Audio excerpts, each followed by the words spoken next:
Okay, everyone. This is the third and what will be the final web lecture for the psychiatric rehab process. In class on Thursday, where we'll do the empowerment lecture. This is probably, in terms of your final exam, the most important of the lectures, these web lectures, because it talks about the planning and the intervention phase. So pay close attention to the concepts in this section, please. Again, I'm doing this from home. I apologize if there's any background noise of my son, my dogs, stuff like that. I'll try to pause it as needed. Also, I will pause as needed to help the computer process the slideshow, because it takes a fair amount of processing speed and power to make it from the actual recording to having it turn into the video. So we've already covered the psych rehab readiness, the readiness assessment, and the development. Then after that we have the diagnosis, which we covered, the overall rehab goal, which of course is very important and should be driving the rest of our planning and intervention, the functional assessment, and the resource assessment. So probably the shortest portion in terms of lecture slides is this planning phase. This is a very simple step compared to all the other steps for the psych rehab process. Planning involves selecting priority objectives, selecting interventions, and assigning responsibilities. It'll work better if I actually set it as a slideshow. Hey, there we go. So planning, we're actually choosing specific rehabilitation interventions to improve high priority skills and resource deficits. It assigns who will do what and when during the intervention phase of rehabilitation. It's very important when it comes to psychiatric rehab. Somebody who's truly using this model in their clinic, there is the goals, the interventions, sorry, not the goals, the intervention approaches all have a timeline, some measurability, but who will do it and who will follow up, and who's in charge of that stage. So the three steps: identifying, selecting, and assisting. So identifying priority objectives, we're listing in order of importance those skills and resource deficits that must be eliminated in order for the consumer to be successful and satisfied in the consumer's environment of choice. Remember, successful is determined by the environment, satisfaction by the client. Excuse me, sorry.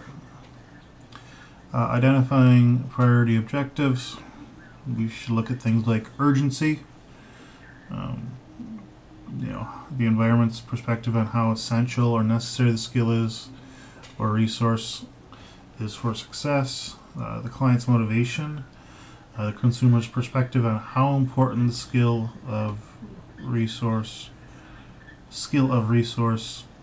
that doesn't sound right, skill for a resource is for satisfaction, the ease of achievement, how easy or difficult is it for them to gain, and the level of engagement, the level of support that is available to the consumer. So, take for example housing. We had used the example of like affordable rent and stuff like that. That's not actually going to be what's in the planning phase. The planning phase is going to be that the person needs to learn to package their own meds, need to be able to cook by themselves, identify safety issues, different stuff like that. So each one of those would be kind of looked at in terms of these four things: the urgency, the motivation, the ease of achievement, stuff like that. And you're going to look at which one's most important. And for housing, actually the medications is probably the least of the important ones. So you're not going to initially start with that type of objective because there's no urgency to it there, and there's little motivation. Whereas the learning to cook or some of their basic living skill areas are going to be much more important. So those are going to be the objectives that are more than likely going to be started with. The same can be done if the objective is to get a job and stuff like that. Maybe learning about how to get along in the job isn't as important or isn't as urgent as developing a resume, learning interview skills, stuff like that.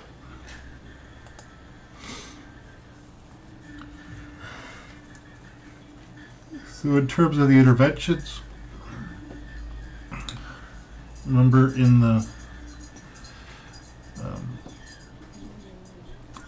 there's four general intervention types to address skill and resource deficits, and they are direct skill teaching, where they're unable to perform a critical skill; skills programming, where they're able to perform the critical skill but not at the needed frequency or circumstance; resource coordination, they have no access to a needed resource; and resource modification, access to the needed resource but not at the needed frequency or circumstance.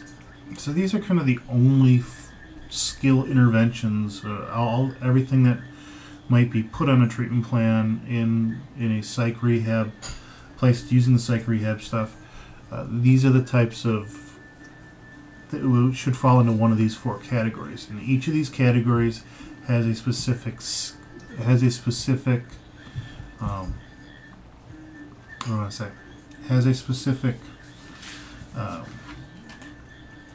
type of barrier that it can be used with, and we're going to talk about the barrier and the skill intervention. And this is the portion that's very, very important for your final exam. There's many examples of it on the final exam.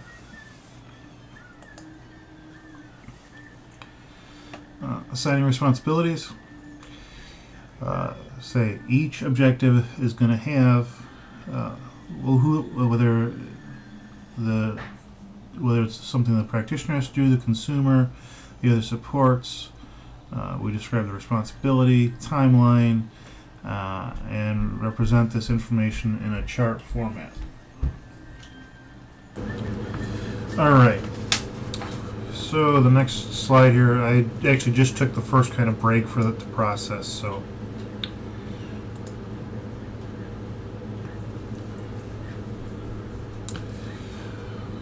that is actually the entire planning section, just those first few slides. The important things to know about the planning section is that we're selecting the priority objectives based on need, urgency, that type of stuff, and then we select our interventions that are appropriate, and we assign responsibilities that are dated, have a timeline, stuff like that. Intervention phase. The purpose of rehabilitation interventions is to improve the client's use of skills and supports. There's four major interventions that are used to focus on skill development and resource development. So each one of the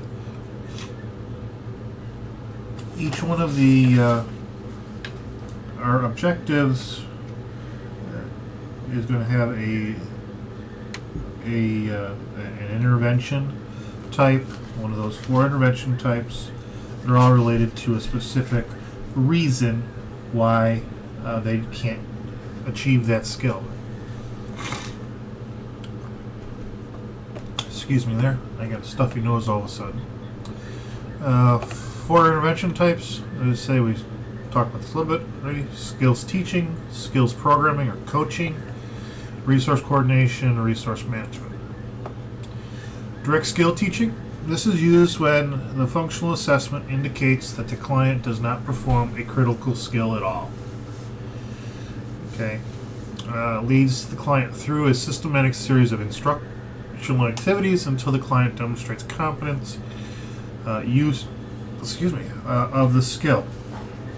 So this is going to be used when the person has not when a person has spontaneous use of the skill or prompted use. This is going to be used when there's the performance use.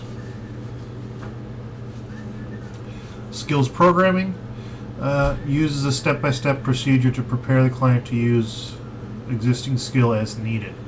So we're increasing the frequency of how it's used, increasing the effectiveness of it, making sure it's done right, stuff like that. It helps the client overcome a barrier in using the existing skill and to use the skill as frequency as needed in the environment of their choice. So teaching plus programming equals mastery. Direct skill teaching and skills programming are designed to complement each other. You're going to do the one often and then move into the other one. After skill is acquired through direct skills teaching, skills programming will coach the client in applying, mastering, and generalizing the skill in the environment. So that's kind of moving them from the performance use to prompted use to the spontaneous use. Really, I mean, mastery, you can use the word mastery here as spontaneous use. Resource interventions, we have resource coordination, where we're assisting the consumer in finding, selecting, and accessing resources in their environment of choice. Often this is a large part of therapy in general.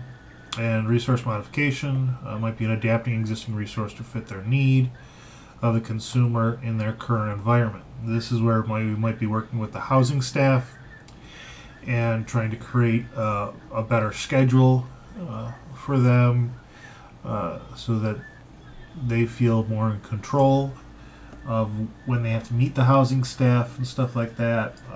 Maybe developing a ADL chart that the staff reviews every so often with them.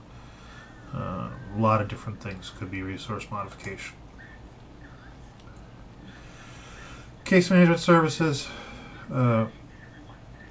Resource coordination and modification are the most common interventions in classic case management practices and newer models of case management. Some of the models: intensive case management, supportive case management, and health homes, which was that lecture where Amy and Mark and Julie came in and talked about what health homes is about.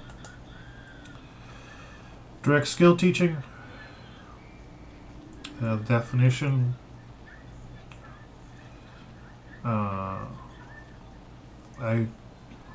This should really be put together with the other stuff. This is really repetitive.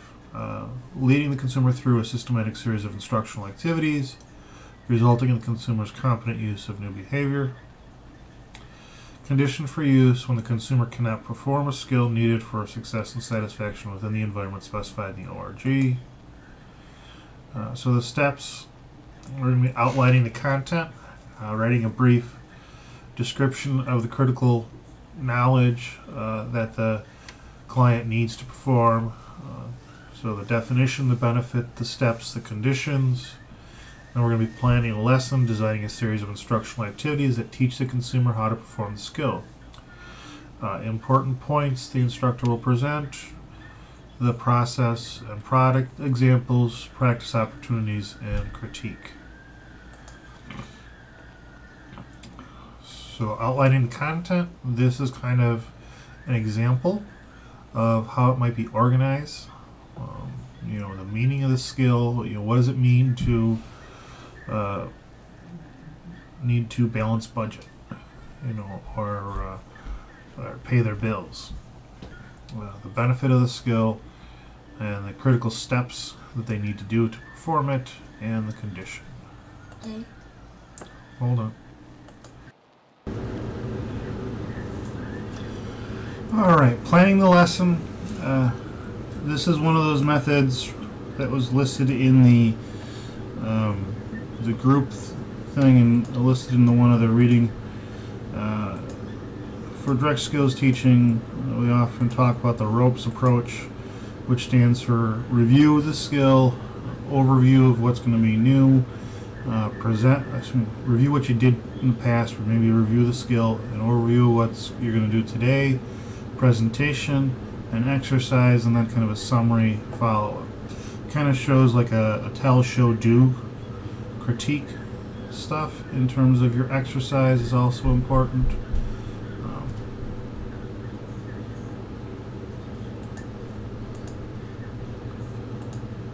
Skills programming use.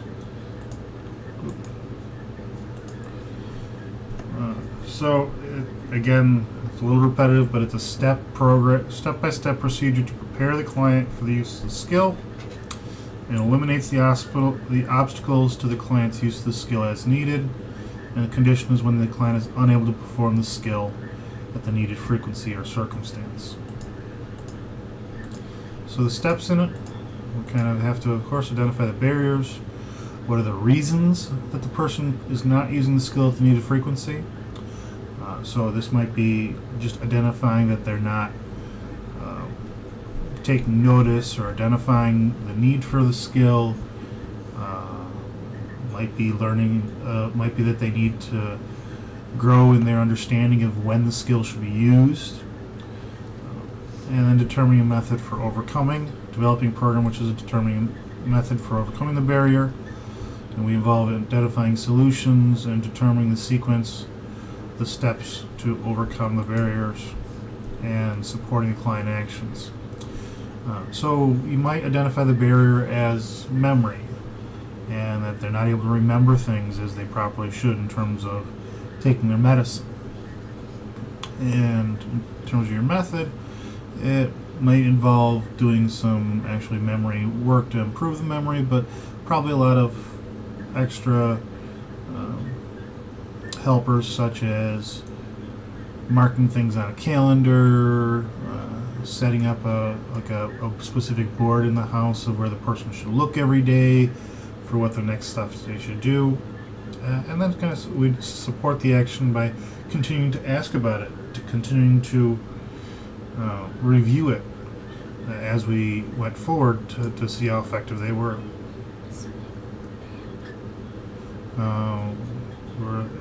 And that's the written plan. It includes timelines, reinforcements, and methods for monitoring progress. Where's my booklet?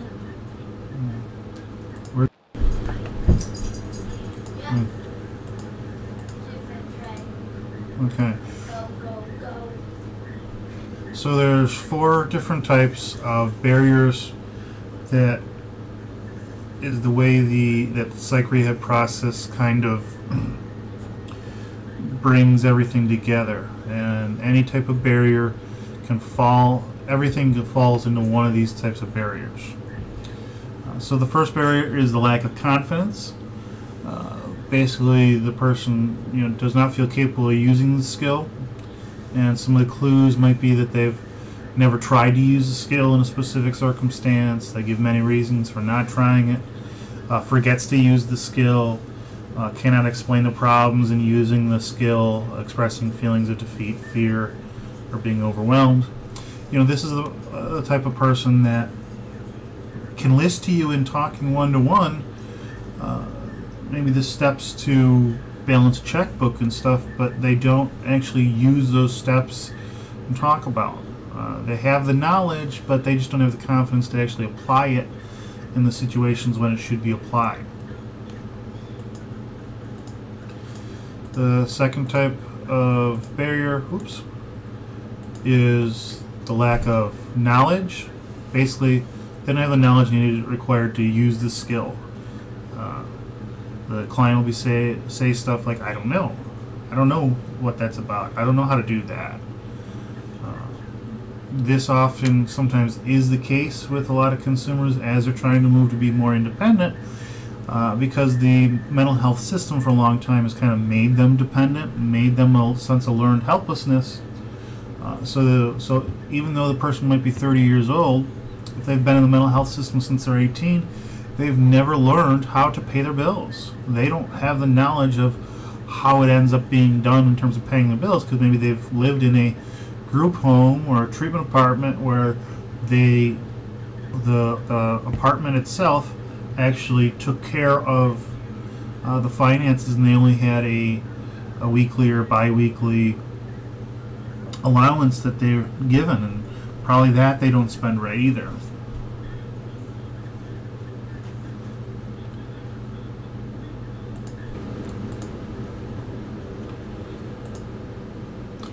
Okay, the next type of barrier is the lack of forethought.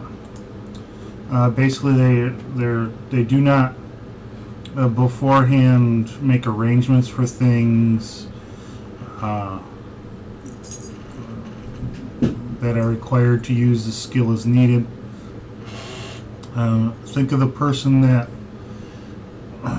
doesn't problem solve right, or makes a plan but they make it, excuse the language, half-ass. They decide they're going to go on a vacation, but they didn't save the money to go on the vacation properly, or they saved money and bought the ticket but didn't think about saving money for everything else.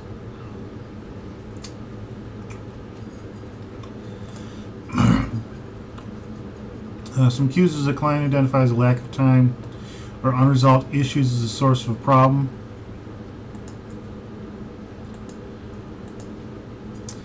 The last type is lack of resources. Basically, they don't have the people, places, or things that are required to use the skill as needed. So this is, they don't have enough support. They don't have the car to get to work, or there's not a bus nearby them, so they always end up late to work because it takes so long to get somewhere. Those type of things. Q, not having necessary tools or supplies to perform the skill. So the type of solutions, there's 4 different types of solutions. Rehearsal. This is role play and simultaneous. Role play and simulations of skill performance outside of the environment where the skill is expected to be used.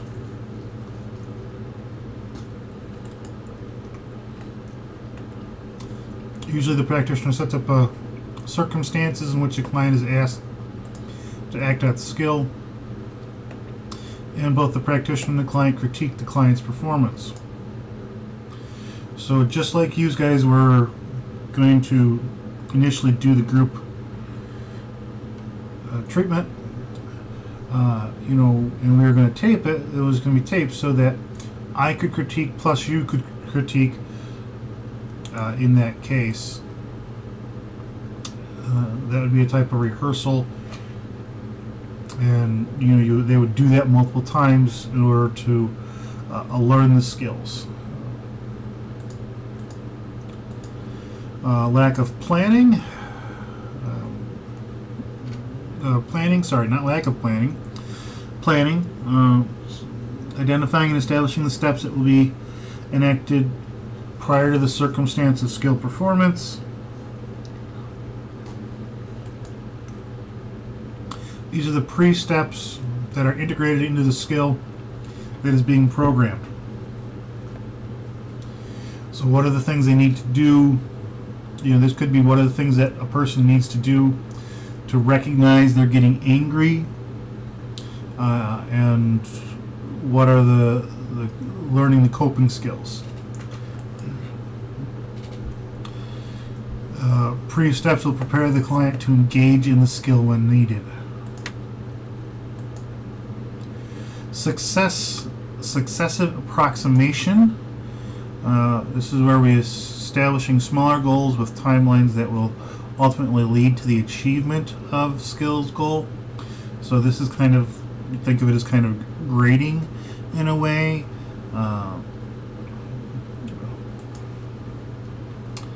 Sometimes the circumstance or frequency is graded down. Sometimes shaping is used, breaking down the behavioral steps of the skill. Then the final one's resource acquisition. Of course, this is helping coordinate or modify. This is that case management portion. It may involve purchasing, making negotiations for people or objects. And research. Now that's actually 5. I think I said 4.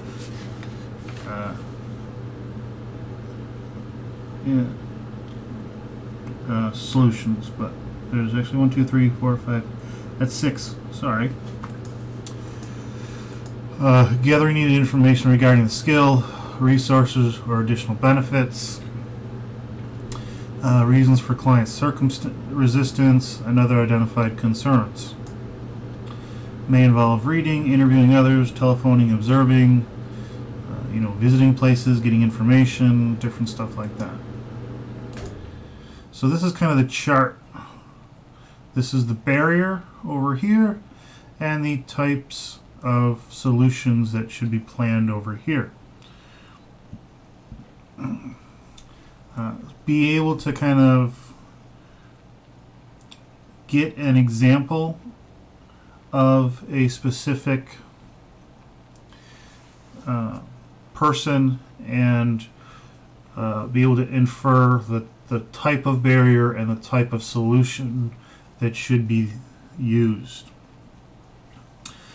So it might, the question on the exam might say something like, XYZ consumer is thinking about moving to independent housing as part of his overall rehab goal,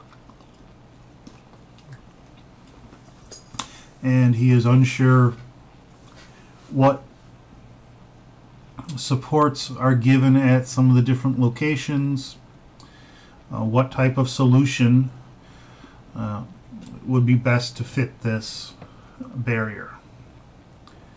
Or it might say what is the barrier type and the type of solution. So of course that would be research.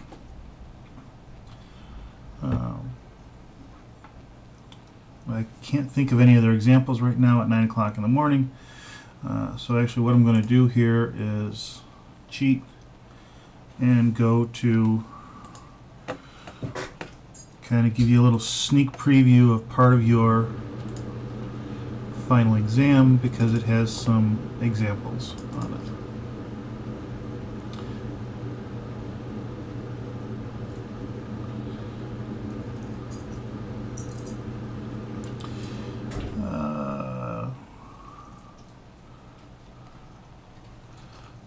Where's the section here? So this is actually a combination of okay. The best way to overcome a lack of knowledge barrier to skill performance is the appropriate intervention with a client who is able to perform a critical skill but not in the intended circumstance. This would be skills programming. This one here would be research.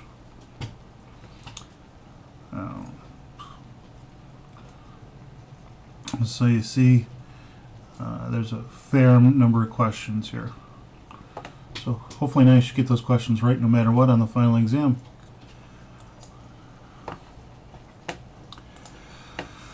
Alright, and oops, and that is the last slide for the psych rehab process. So for the final exam, make sure you know the steps, how to write an overall rehab goal, what an overall rehab goal would look like, some of the important aspects of the readiness assessment, the ideas of what you would take into account in terms of planning, and make sure you know a lot from this lecture in terms of the barrier types and the type of solutions, and that's about it I don't think I can give you any more.